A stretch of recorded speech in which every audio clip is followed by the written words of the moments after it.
Hi hello నమస్తే నేను మీ చిన్ని welcome back to my channel happy tips and creations. అందరూ ఎలా ఉన్నారు? నేనైతే చాలా బాగున్నాను. ఈ రోజు అయితే నేను హాస్పిటల్కి వెళ్తున్నాను అనమాట. అమ్మ వాళ్ళ ఇంటికి వచ్చిన తర్వాత ఏ హాస్పిటల్కి వెళ్ళాలి ఏంటి అనేది డిసైడ్ అయ్యి ఇంకా నేను వచ్చే ముందే హాస్పిటల్కి వెళ్ళొచ్చాను. సో 1 మంత్ అయిపోయింది, టాబ్లెట్స్ కూడా అయిపోయాయి కదా అని చెప్పేసి చూపించుకోవడానికి అయితే ఈరోజు హాస్పిటల్కి వెళ్తున్నా. అండ్ కొంచెం త్వరగా వెళ్ళి ఓపీ రాయించుకుంటే త్వరగా పని అయిపోతుంది కదా అని చెప్పేసి మార్నింగే లెగిసి ఫస్ట్ నేను నా రొటీన్లో అస్సలు మిస్ అవ్వని పని ఏదైనా ఉంది అంటే హాట్ వాటర్లో లెమన్ వేసుకుని తాగుతాను. నార్మల్గా నేను లెమన్ వాటర్ కాకుండా హాట్ వాటర్ ఒకటే తాగేదాన్ని. ఇలా లెమన్ వేసుకుని తాగడం వల్ల నాకు కొంచెం వామిటింగ్ ఫీల్ అది ఉన్నప్పుడు నాకు ఫస్ట్ ట్రైమిస్టర్లో అయితే బాగా కంట్రోల్ అయింది. ఇంకా అప్పటి నుంచి ఇది కంటిన్యూ చేస్తున్నాను అండ్ కొంచెం బాగుంది కూడా నాకు. సో ఇలాగ వేడి నీళ్ళు కొంచెం గోరువెచ్చగా కాసుకుని తాగుతూ కొంతసేపు అయితే కూర్చుని ప్రశాంతంగా తాగుతాను, హడావిడిగా అయితే చేయను. అది అయిపోయిన తర్వాత నేనేమో ఇడ్లీ పిండి అయితే తీసి బయట పెడుతున్నా, కొంచెం కూలింగ్ తగ్గుతుంది కదా అని చెప్పేసి అది బయట పెట్టేసిన తర్వాత బ్రష్ అయితే చేసేస్తున్నా. బ్రష్కి ముందే నేను హాట్ వాటర్ తాగుతాను అనమాట. అది తాగిన తర్వాత ఇలాగ బ్రష్ అంతా కంప్లీట్ చేసేసుకుని అండ్ నేను కిచెన్లోకి వెళ్ళిపోయి డ్రై ఫ్రూట్స్ అవి తింటాను. నైట్ ఆల్రెడీ నానబెట్టుకున్నాను. ఫస్ట్లో అయితే నేను కొంచెం డ్రై ఫ్రూట్స్ క్వాంటిటీ అయితే తగ్గించా. అండ్ ఈరోజు కూడా పంకిన్ సీడ్స్, సన్ఫ్లవర్ సీడ్స్ అవి ఏమీ లేవు, అయిపోయాయి. ఈరోజు ఎలాగో బయటకు వెళ్తున్నాను కదా, వచ్చేటప్పుడు తెచ్చుకుందాం కదా అని చెప్పేసి ఉన్న వాటినే ఇలాగ నానబెట్టేసుకున్నాను అనమాట నైట్. బాదం అయితే పైన తొక్క తీసుకుని మొత్తం ఒక 7 అలా తింటున్నాను. అండ్ అంజీర్ అయితే కంపల్సరీ తింటున్నా, హిమోగ్లోబిన్ లెవెల్ బాగుంటుంది అంజీర్ డేట్స్ తింటే. అండ్ వాల్నట్స్ కూడా అంత టేస్టీగా ఉండవు కానీ మనం వాటిని తినాలి, తింటే చాలా మంచిది. అండ్ వాల్నట్స్ తినేటప్పుడు అది సపరేట్గా తింటే మనకి తినబుద్ధి అవ్వదు, కానీ కొంచెం కలిపి అంటే కొంచెం వాల్నట్ తిన్న వెంటనే కొంచెం అంజీర్ అలా స్వీట్ ఏమైనా తింటే కొంచెం సెట్ అయిపోతుంది. తర్వాత ఇంకా అవి డ్రై ఫ్రూట్స్ తింటూనే నేను ఇడ్లీ పిండిలో కొంచెం సాల్ట్ అది పక్కకు తీసి వెయ్యాలి కానీ మొత్తం పిండిలో వేసేసాను. అమ్మ వచ్చి పులిసిపోతుంది ఇలా అంటే అంది, బట్ ఇంకా వేసాను కదా, చేసే ఆప్షన్ ఏం లేక ఇంకా పిండి అయితే మొత్తం కలిపేసాను. ఇంకా కూలింగ్ పోలేదు కదా అని చెప్పేసి వాటిని పక్కన పెట్టేసి ఇంకా దోసకాయ పచ్చడి చేద్దాము అని చెప్పి ఫిక్స్ అయ్యాను అనమాట. నార్మల్ వచ్చినప్పటి నుంచి పల్లీ చట్నీ, మామూలు చట్నీలు చేస్తూ ఉంటాం కదా, శనగపప్పు చట్నీ అవే చేస్తూ ఉంది. నాకేమో ఇలాగా ఏదైనా దోసకాయ చట్నీ, దొండకాయ అలాంటివి బాగా నచ్చుతున్నాయి. అందుకని చెప్పేసి సరే ఈరోజు నేను దోసకాయ చట్నీ చేస్తానని చెప్పేసి దోసకాయ అయితే కట్ చేస్తున్నాను అనమాట. ఇక్కడ నేను పిక్కలు తీయకుండానే చేసేస్తున్నాను, కొంతమంది పిక్కలు తీసి కూడా చేస్తారు. సో చట్నీకి అయితే దోసకాయ ఇలా పిక్కలతో ఉన్నా సరే అంతేమీ ఇష్యూ ఏమి ఉండదు, బాగానే ఉంటుంది. ఇష్టం లేకపోతే తీసేసుకోండి. ఇప్పుడు నేను చేస్తున్న దోసకాయ పచ్చడి రెసిపీ అయితే రైస్లోకి అయితే చాలా బాగుంటుంది. కొంచెం ఆనియన్స్ అవి వేసుకుని నంచుకుని తిన్నామంటే టేస్ట్ చాలా బాగుంటుంది అనమాట. బట్ రైస్లోకి అండ్ ఇలాగా ఇడ్లీలోకి కూడా బాగానే ఉంటుంది కదా, మధ్యాహ్నం ఉన్నా సరే చట్నీ కొంచెం రైస్లో తినొచ్చు అని చెప్పేసి ఈ ప్రాసెస్లో అయితే చేసేస్తున్నాను అనమాట. అండ్ ఈ రోజు నేను హాస్పిటల్కి వెళ్తున్నాను కానీ నాకు మార్నింగ్ నుంచి మైండ్లో చాలా రన్ అవుతున్నాయి. అసలు నేనేం ఇంతకు ముందు అనంతపూర్లో చూపించుకున్నాను కదా, అక్కడ డాక్టర్ అయితే నాకు అసలు ఎంత సాటిస్ఫైడో ఆ డాక్టర్తో, ఎందుకంటే చాలా మంచిగా చెప్పేవారు అండ్ ప్రతి ఒక్కరిని కూడా గుర్తుపెట్టుకుని ట్రీట్మెంట్ అంతా కూడా చాలా బాగుండేది. నాకు ఆవిడ మాటలు, ఆవిడ చూసే విధానం అంతా కూడా బాగా కనెక్ట్ అయ్యాను. సో ఇక్కడ అలా ఉంటుందా ఉండదా అని చెప్పేసి చాలా టెన్షన్ అనమాట. ఎందుకంటే అలా అలవాటు పడిపోయిన తర్వాత ఇలా గసిరినట్టు మాట్లాడినా లేకపోతే సరిగ్గా మనం చెప్పిన దానికి రెస్పాండ్ అవ్వకపోయినా సరే కొంచెం ఇదిగా అనిపిస్తుంది కదా, ఇలా అలవాటు అయిపోయి అలా ఉంటే. అదొకటి అలా ఉంది అనమాట. వచ్చినప్పటి నుంచి నేను హాస్పిటల్కి వెళ్ళాలి అన్నప్పటి నుంచి ఒక 15 డేస్ ముందు నుంచి నేను గూగుల్లో రివ్యూస్ చూస్తూనే ఉన్నాను అనమాట.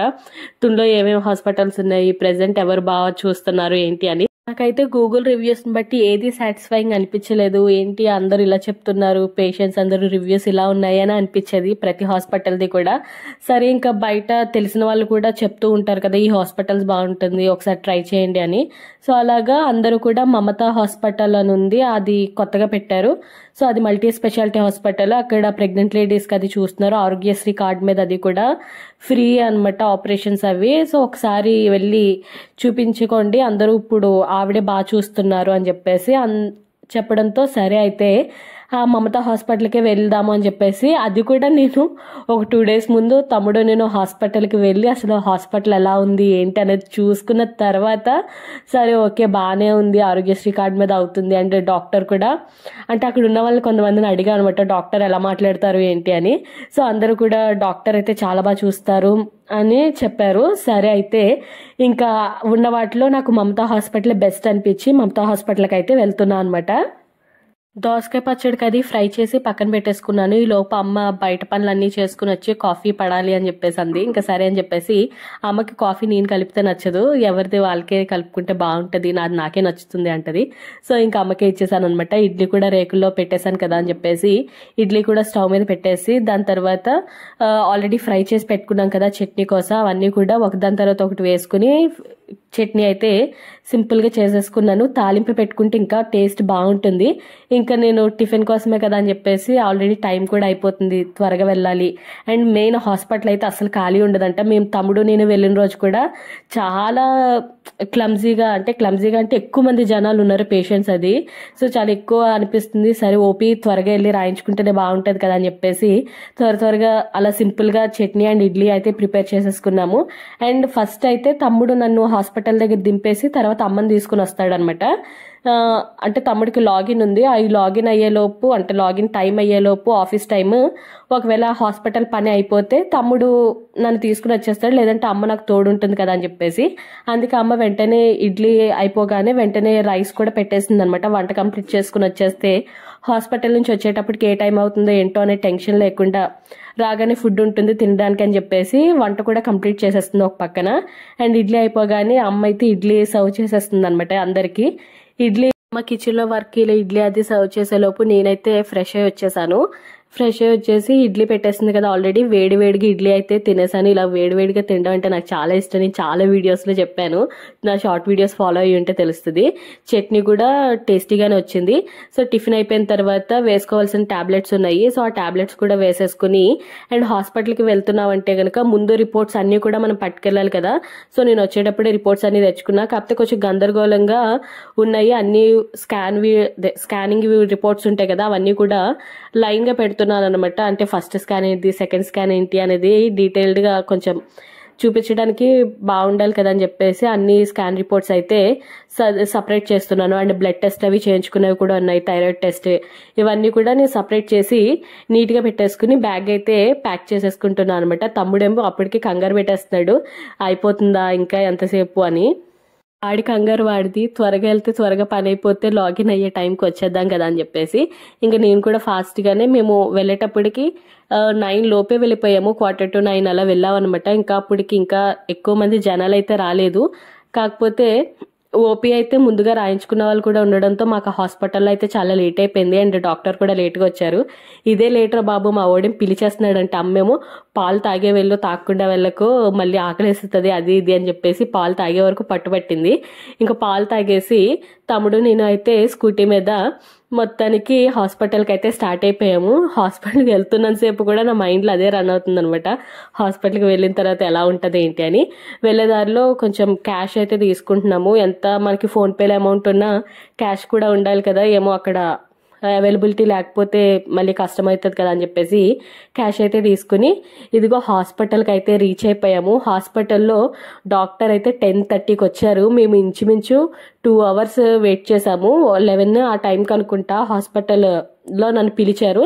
సో వెళ్ళి నేను మొత్తం అంతా చూపించుకుంటే అంతా ముందు రిపోర్ట్స్ అన్నీ చెక్ చేశారు. అండ్ బేబీ హార్ట్ బీట్ అంతా చెక్ చేసి ఓకే అంతా బాగుంది, ఇప్పుడు నీకు 21 weeks కంప్లీట్ అయ్యాయి, 21 weeks 3 days వచ్చింది నీ బేబీ గ్రోత్, సో నువ్వు టిఫా స్కాన్ చేయించుకోవాలి అని చెప్పేసి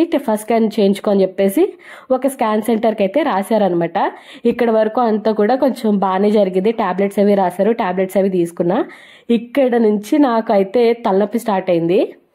స్కాన్ సెంటర్కి అని చెప్పి రాశారనమాట. సరే అని చెప్పి వచ్చాము. వచ్చి లోపలికి రాగానే ఇలా ఇక్కడ టిఫా స్కాన్ అవుతుందా అంటే అవుతుంది అన్నారు. డాక్టర్ అవైలబుల్ ఉన్నారంటే ఉన్నారన్నారు. చూసారా ఎదరు ఎంత చెప్పులు ఉన్నాయో, ఎంతమంది ఉన్నారో ఆల్రెడీ మేము వెళ్ళేటప్పటికే. సరే అని చెప్పేసి అక్కడ కూర్చొని మాట్లాడితే ఇక్కడ స్కాన్ చేసే డాక్టర్ ముందు నార్మల్గా బేబీ వీక్స్ చూస్తారు, ఆ వీక్స్ బట్టి టిఫా స్కాన్కి అవుతుంది అంటేనే చేస్తారు, లేకపోతే చెయ్యరు అని చెప్పేసి ఇక్కడ రిసెప్షనిస్ట్ చెప్పింది. ఓకే అని చెప్పేసి సరే అయితే చెక్ చేయండి అంటే చేస్తాం అని చెప్పేసి అలా కూర్చోపెట్టారనమాట. సరే అని కూర్చున్నాము, ఇంచుమించు 3 o'clock వరకు కూర్చున్నాము. 3 o'clockకి పిలిచి స్కాన్ చేసి ఓకే అమ్మ నీ బేబీ గ్రోత్ 21 weeks 5 days అయితే వచ్చింది, ఓకే ఇప్పుడు టిఫా స్కాన్ తీసేయచ్చు, బట్ నాకు ఈరోజు పేషెంట్స్ చాలా ఎక్కువ మంది ఉన్నారు, నేను తీయలేను, సో నీకు వేరే రోజుకి అపాయింట్మెంట్ ఇస్తాను ఒక 1 week తర్వాత, అప్పుడు వచ్చి తీయించుకున్నారు. నాకు మాత్రం బీపీ మామూలుగా రాలేదు. అంతసేపు కూర్చోపెట్టుకోవడం ఎందుకు, 11 o'clock నుంచి 3 o'clock వరకు ఫుడ్ అది ఏమీ లేకుండా కూర్చున్నాము, అయిపోతుంది పని అని చెప్పేసి. అంతసేపు కూర్చున్నా సరే వాళ్ళు అలా చెప్పేటప్పటికి నాకైతే డాక్టర్ మీద చాలా కోపం వచ్చింది. నాకైతే ఏమీ అపాయింట్మెంట్ వద్దు, నేను వేరే చోట తీయించుకుంటానని చెప్పేసి నేనైతే మనకి టిఫా స్కాన్ రాసేటప్పుడు ఇస్తారు కదా రిసిప్ట్, అది పట్టుకుని అయితే ఇంకా నేను వచ్చేసాను అనమాట. ఇంక ఇంటికి రాగానే అమ్మ ఆల్రెడీ ఫుడ్ చేసి పెట్టింది కదా, ఆల్రెడీ ఆకలి మీద ఉన్నామేమో, మంచిగా ఫుడ్ అయితే తినేసాము. ఫుడ్ తినేసి ఆ తలనొప్పికి ఒక నాప్ వేసిన తర్వాత లెగిసి కోకోనట్ వాటర్ అయితే తాగుతున్నా అనమాట. నాకు నిద్రపోయి లెగిసిన తర్వాత కూడా నా మైండ్లో అదే రన్ అవుతుంది అనమాట. అసలు ఆ డాక్టర్ అంతసేపు కూర్చోపెట్టి మార్నింగ్ 11 o'clock వెళ్ళిన వాళ్ళని 3 o'clock వరకు కూర్చోబెట్టి పేషెంట్స్ ఉన్నారు అని చెప్పేసి అప్పుడు చెప్తున్నారు. అదేదో స్టార్టింగ్లోనే 11 o'clock వెళ్ళినప్పుడే సరే అమ్మ ఈరోజు అవ్వదు, నీకు తర్వాతకు అపాయింట్మెంట్ రాస్తాను అని చెప్పుంటే కనుక నేను చాలా హ్యాపీ ఫీల్ అయ్యేదాన్ని. ఓకే జెన్యున్గా చెప్పేశారు కదా నా నెక్స్ట్ డే వద్దామని, కానీ ఆయన కూర్చోపెట్టి అలా చేయడంతో నాకైతే కోపం వచ్చి ఆయన మీద కొంచెం ఫేస్ సీరియస్గా పెట్టి మీరు ముందే చెప్పాల్సిందే అని చెప్పి అయితే నేను కొంచెం గట్టిగానే వాయిస్ రేస్ చేశాను. ఇంకా ఎలా అయితేనే ఇంక అన్నిసార్లు ఆ మాటలు అంటూ ఉంటే తమ్ముడు సరే ఇంక వదిలే, ఇంక అయిపోయిందని ఇంక అన్నిసార్లు అనుకోవద్దు, రేపు వేరే స్కాన్ సెంటర్కి వెళ్దాము అన్నారు. తర్వాత టిఫా స్కాన్కి వెళ్ళాము, అదొక పెద్ద స్టోరీ జరిగింది, అది నేను నెక్స్ట్ వీడియోస్లో పోస్ట్ చేస్తాను. ఇంక ఈవినింగ్ చేసి నాకు కొంచెం బిర్యానీ తినాలని క్రేవింగ్ వచ్చింది, అందుకే కొంచెం చికెన్ పులావ్లో అయితే తాలింపు వేసుకున్నాను అనమాట. ఎక్కువ స్పైసెస్ వేసుకోకుండా లైట్గా కొంచెం కారం అది వేసుకుని చేసుకున్న. టేస్ట్ అయితే బాగా వచ్చింది, కొంచెం ముద్ద అయింది కానీ టేస్ట్ అంతా చాలా యమ్మీగా వచ్చింది. అంతే అండి, ఈ వీడియో ఇక్కడితో ఎండ్ చేస్తున్నాను. మీకు ఈ వీడియో ఎలా అనిపించిందో కమెంట్ చేసేయండి. వీడియో నచ్చితే ఖచ్చితంగా లైక్ చేయండి, షేర్ చేయండి, అండ్ సబ్స్క్రైబ్ చేసి పక్కనే ఉండే బెల్ ఐకాన్ అయితే క్లిక్ చేసేయండి. దీంతో నేను చేసే వీడియోస్ అన్ని కూడా మీకు నోటిఫికేషన్ వచ్చేస్తాయి. Thank you for watching this video.